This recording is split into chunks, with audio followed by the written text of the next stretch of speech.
If you own a 2010 Sea-Doo WakePro, eventually you're going to have to change the drive shaft.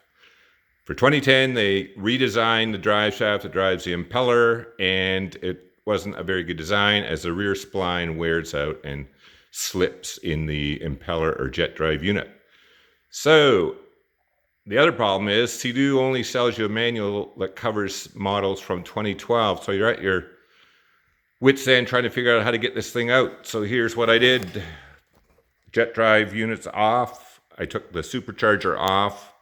And then at the bottom of the boat, you'll have the drive shaft coming out the end of the engine. Now, this small bellows I simply cut and removed.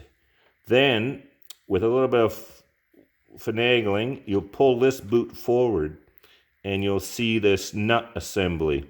This is a thrust plate for the carbon steel. That has to come off. With a bad shaft, there's nothing you can do to hold the end of the shaft because you can't put an old impeller on there because it just turns. So, and you can't grab this because it's plastic. So what I did is underneath here, I just tore the plastic off so I could get a pipe wrench on there to hold that. Now this hex happens to be 36 millimeters.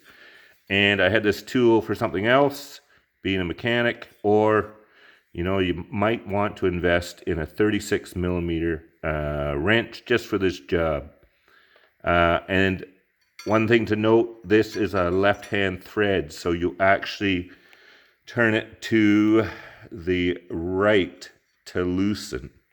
So that's always a tricky thing if you're not familiar with left and right-hand threads. But so you're going to put this on with your pipe wrench holding the shaft, then you're going to pull this towards you. It's like you're tightening it, but with a left-hand thread, you're actually loosening it. And then once that's off, you can pull the whole assembly out of the Sea-Doo. And the new style is, there's lots of instructions on how to put that one in. So I hope this helps some of you who just can't figure out how to take this thing apart.